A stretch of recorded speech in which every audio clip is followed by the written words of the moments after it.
Olá, a paz do Senhor. Hoje eu gostaria de compartilhar com os irmãos um estudo sobre a carta à igreja que se encontrava em Tiatira. A primeira coisa que nós vamos observar aqui é que Tiatira é o nome da cidade onde a igreja do Senhor estava reunida nesse contexto. Algo importante que a gente precisa prestar atenção é que a fé principal daquele povo, já sabemos que o povo ali era um povo de fé politeísta, e a igreja se situava no meio desse contexto politeísta. A fé principal do povo da cidade era em Apolo, que era filho de Zeus e considerado Deus das profecias. Essa observação é muito importante. Deus das profecias, marca isso porque é importante dentro do contexto em que a igreja estava situada, para a gente entender até melhor o aspecto profético da palavra de Deus. Hoje a cidade de Tiatira, ela é Aksar, na Turquia, uma população de 82 mil habitantes, estando situada entre as ruínas antigas. Vênus era conhecida como a estrela da manhã, símbolo dos governantes e de poder. Segundo o George Lade, essa cidade era uma das 7 cidades da Ásia que tinha menos importância. Tinha poucos templos e o imperador não era tão cultuado nessa cidade. Os judeus não eram uma preocupação como em outras cidades, visto que não tinha ali muitos judeus. Todavia, o destaque era voltado ao comércio. Como já falado em outros estudos relacionados às outras cartas, havia as corporações de comércio, das quais nós podemos saber algumas coisas, entre elas que através das inscrições encontradas na arqueologia é possível a gente tirar algumas informações. Eles promoviam almoços que provavelmente eram dedicados a algum deus pagão. E é nesse ponto que aparecem os problemas desses cristãos. Os irmãos dá para os irmãos imaginar a dificuldade de uma igreja cristã se relacionar, porque eles estavam trabalhando dentro das corporações ligadas ao comércio, promovia almoço ligado a algum tipo de deus pagãos.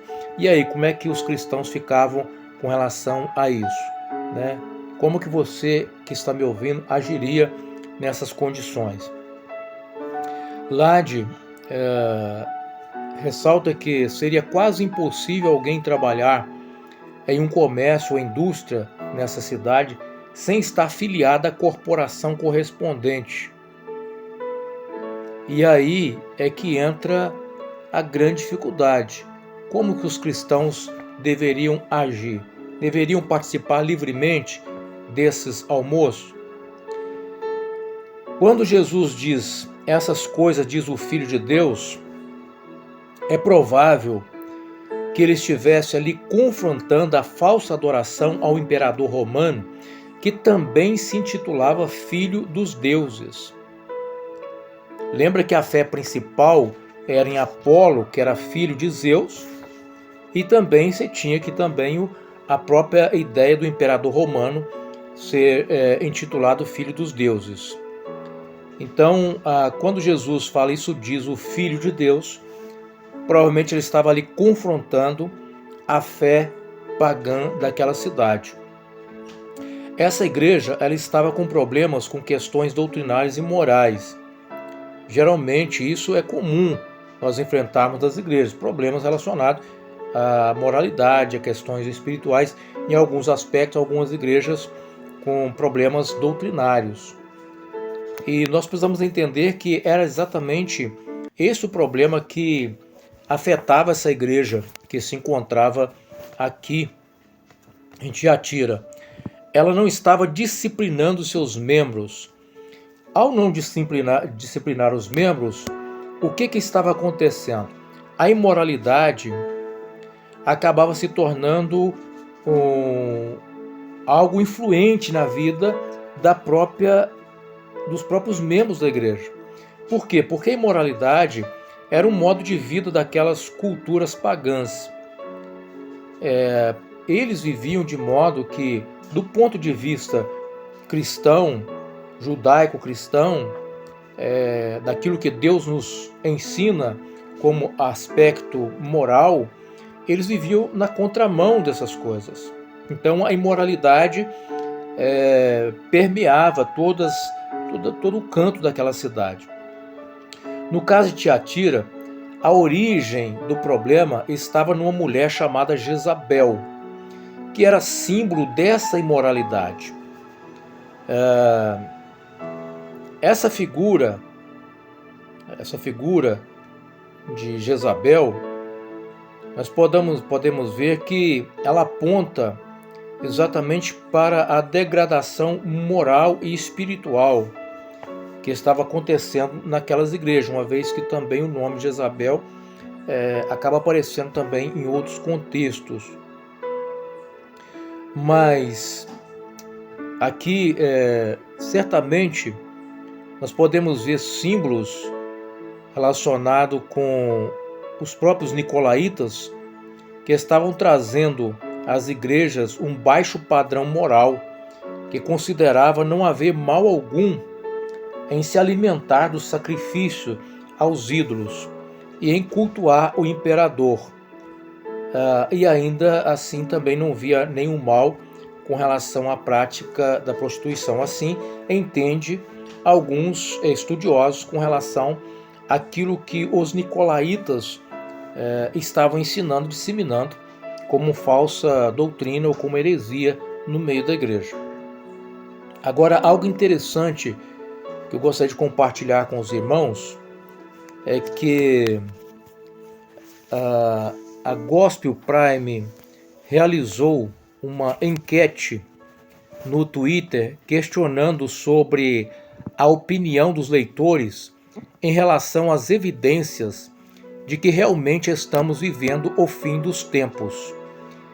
E a maioria vê como evidência a degradação moral como um forte sinal de que de fato nós estamos vivendo o fim dos tempos. Então, qual seria o sinal mais forte que aponta que nós estamos vivendo o fim do tempo? Para a maioria das pessoas, o sinal mais forte não estaria na natureza, mas sim no próprio agir humano relacionado à degradação moral. Esse diagnóstico ele é importante, pois ele demonstra que ainda temos cristãos sinceros acompanhando o momento profético da igreja.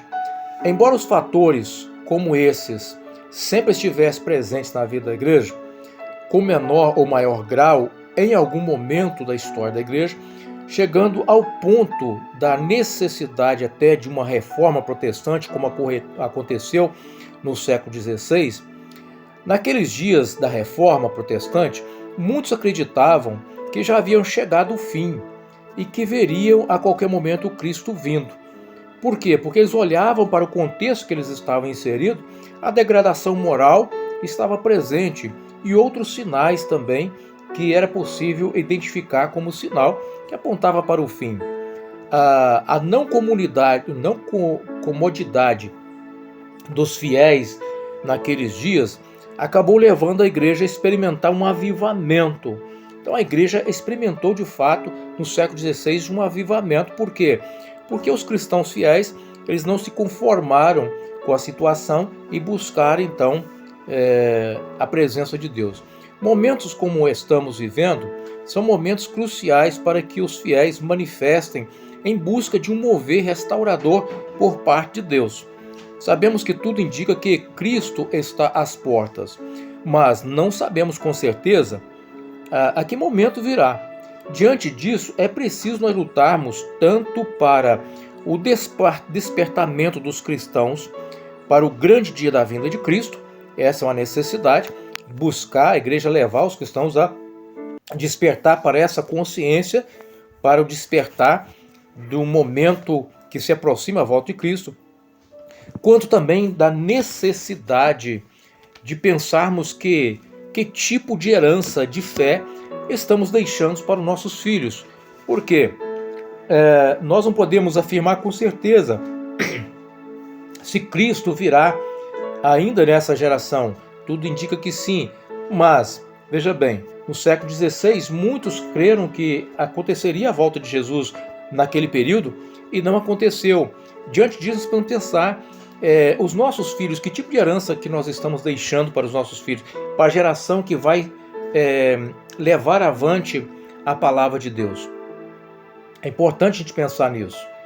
O crescimento da corrupção junta-se à perda dos valores éticos, à desconstrução dos valores morais, a inversão de valores, pode ter levado a um resultado degradante, com certeza, que afetava aquela situação daquele povo e que hoje não é diferente, afeta a situação de muitos cristãos.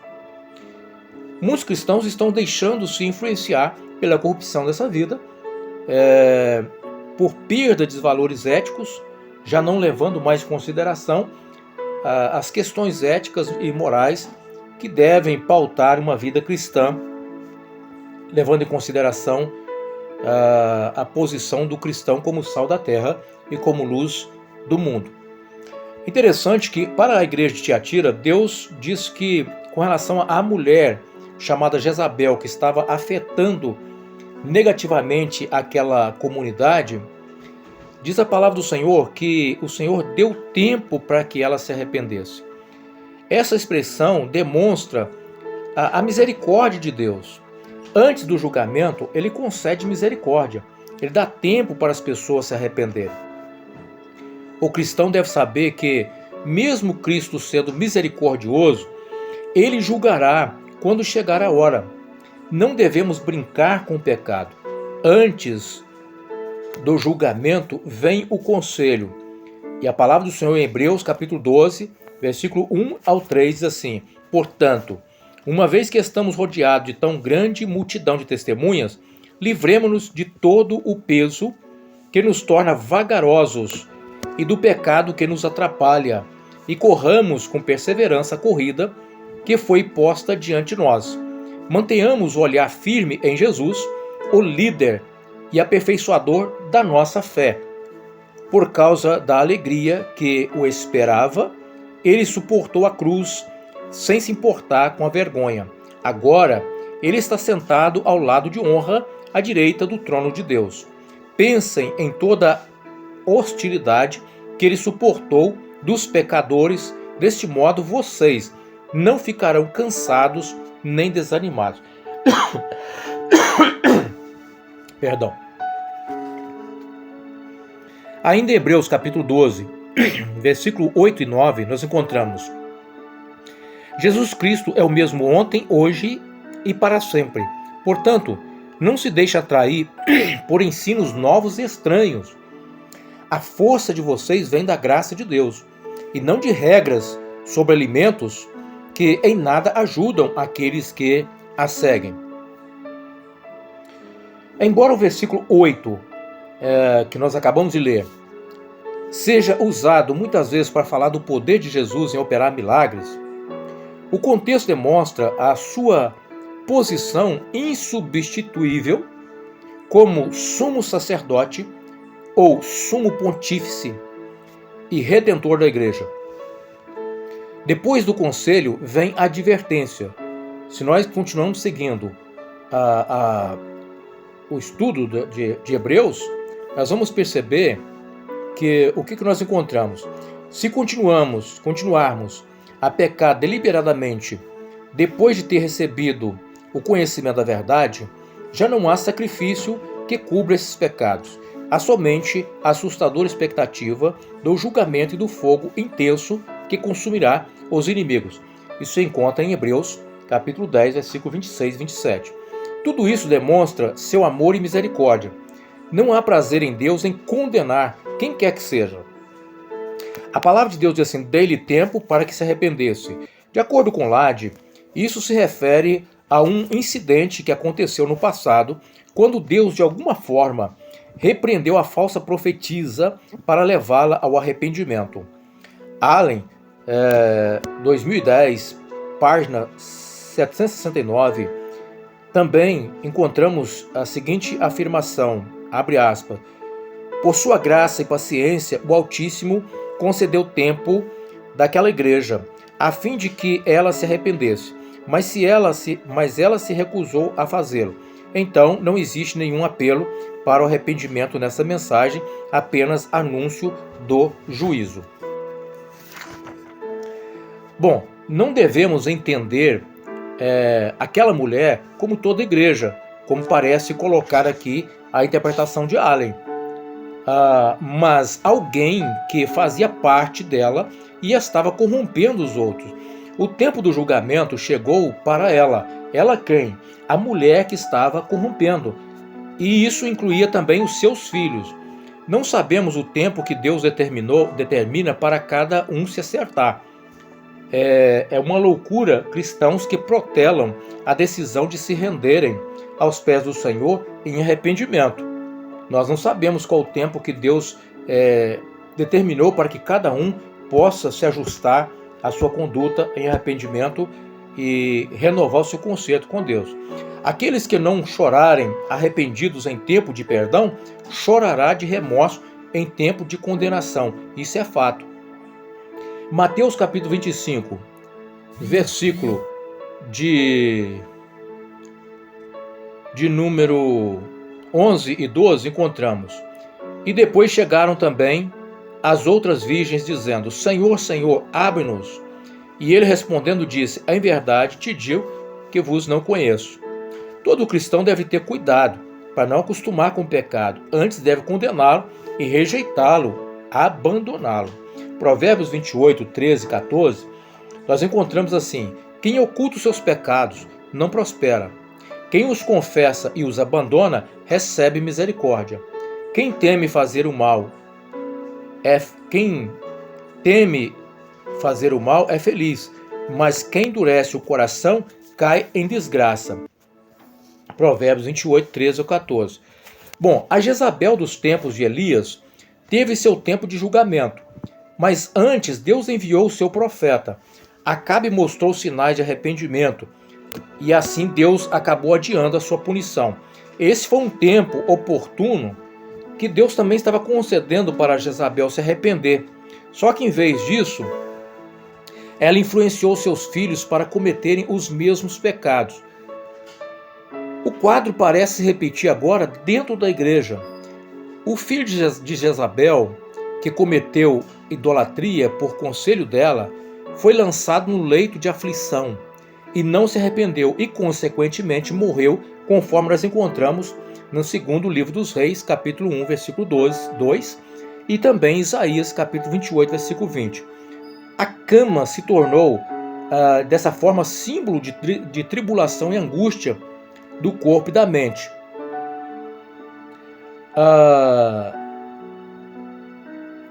As profundezas de Satanás sugerem uma fascinação pelos ensinos quase gnósticos, em busca de maior santificação. A figura de Jezabel na igreja de Tiatira, segundo Lade, seria uma referência a uma mulher na igreja que era como a Jezabel, agindo da mesma forma que a rainha de Acabe, desviando alguns da fé com seus ensinos perniciosos.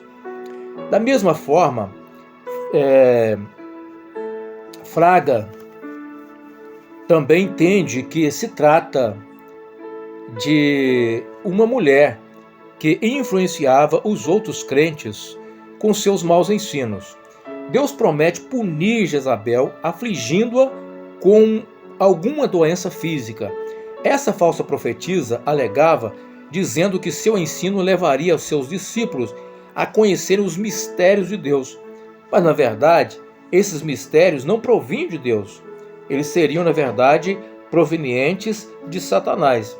É curioso que nessa cidade era adorado Apolo, o deus das profecias. Lembra que eu disse lá no início? Preste atenção nessa afirmação. Apolo, o deus das profecias. Parece que esse espírito tinha influenciado essa falsa profetisa. Não há uma certeza se Jezabel era o nome de alguma mulher ou apenas uma designação simbólica das práticas pecaminosas de alguns membros influenciados por um espírito de Jezabel. Os gnósticos, que deveriam ser considerados os únicos homens que sabem, os iluminados, ou seja, a ideia dos gnósticos, eles defendiam a ideia de que eles alcançavam um patamar, alguns deles, somente os gnósticos conseguiam alcançar um patamar de iluminação. Portanto, somente eles conseguiriam extrair o mistério que vinha da profundeza do conhecimento. No entanto, a origem desse conhecimento não provinha de Deus, e sim do espírito de engano. De acordo com Juliano Fraga, a estrela da manhã é uma referência a Cristo. Lade diz ser uma expressão obscura, mas é possível que se refira também às passagens como Daniel 12:3. Se esse é o caso, é uma promessa da glória ao vencedor, porque se refere ao seu destaque no céu, conforme lemos em Jó capítulo 38, versículo 7. Allen, por sua vez, segue nessa direção. Ele, no caso, no entendimento dele, essa estrela seria tanto uma referência a Cristo quanto a glória que seus fiéis possuirão, conforme Daniel 12:3. Tão somente conservai o que tendes. Esse é o conselho para os cristãos ali daquela igreja. Segundo Lade, Cristo nada acrescenta à lista de exigência aos crentes de Tiatira. Somente os exorta a continuar fiéis aos ensinos recebidos conforme o Evangelho, evitando as festas pagãs com as suas imoralidades que havia contaminado a muitos naqueles dias. Pode-se perceber que é uma carta maravilhosa, que tem muito a nos dizer. Por quê? Porque a palavra do Senhor sempre vai falar ao nosso coração de forma bem atual. E o Espírito Santo é que nos faz compreender essa mensagem viva, presente na palavra de Deus. Jesus, no início da carta, se apresenta de uma forma de acordo com o contexto daquela igreja. Nesta, ele se apresenta como o Filho de Deus, aquele que tem os olhos como chama de fogo e os pés como bronze polido. Exatamente uma das partes da forma com que ele se apresentou na visão para João no primeiro capítulo, como nós já falamos em vídeos anteriores. Ele vai se revelando a cada igreja. Nós não sabemos se realmente existia uma Jezabel ou é apenas uma figura de linguagem. Mas o que importa? O que importa é que existia ali uma profetisa ou um espírito de profecia que estava perturbando a igreja. Os olhos como chama de fogo contemplam todas as coisas. O olhar dele está voltado para a igreja, pronto para abençoar, mas também para exercer juízo. Antes de nós cometermos qualquer ato pecaminoso, ele já viu o nosso coração. E quando nós tomamos consciência do Deus Santo, que se apresenta com olhar de chama de fogo, não há outro caminho para nós. Não há outra condição a não ser rendermos aos pés do Senhor como pobres e necessitados. Se não contarmos com a misericórdia dele, o que será de nós? Por vezes, as pessoas escondem seus delitos do pai, da mãe, do pastor, da esposa, do esposo. Isso acontece.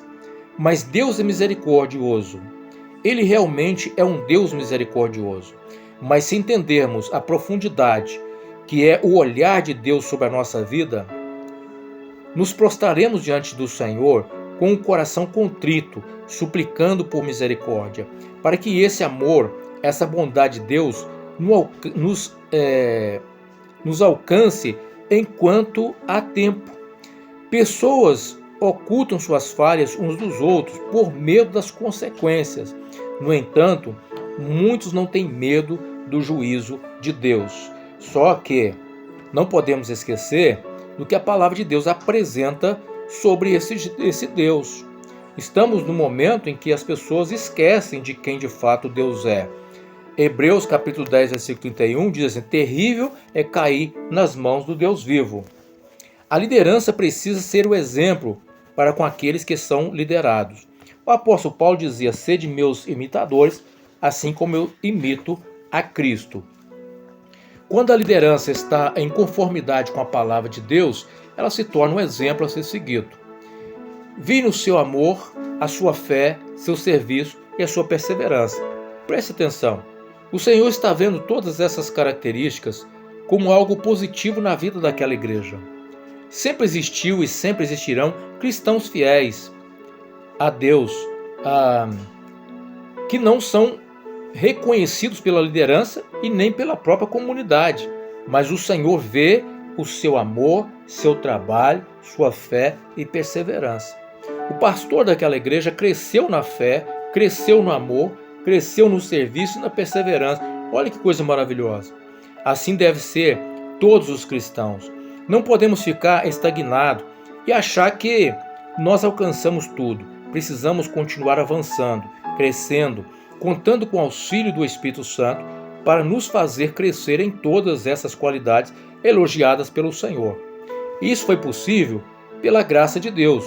É possível pela ação do Espírito Santo em nossa vida. Só é possível o crescimento na vida daqueles que se humilham diante de Deus e que se dispõem a aprender. Não se acham donos da verdade, estão sempre dispostos a aprender e a continuar aprendendo com Deus. Existem pessoas nas igrejas que estão no caminho contrário. Ao invés de se humilharem, reconhecendo a soberania de Deus para viver o Evangelho, se ensoberbecem com a arrogância denominacional. Como isso é terrível, mas é algo tão comum nos nossos dias. No meio daquela igreja, havia alguns que estavam seguindo, tolerando a Jezabel, mulher que se diz profetiza. Ela não era profetisa, ela se dizia profetisa, fazia os servos de Deus se desviarem. O espírito de falsa profecia produz falsos dons na igreja. Deus está vendo e serão cobrados. Falsos dons espirituais é algo muito sério. As pessoas pensam que podem brincar de profetas.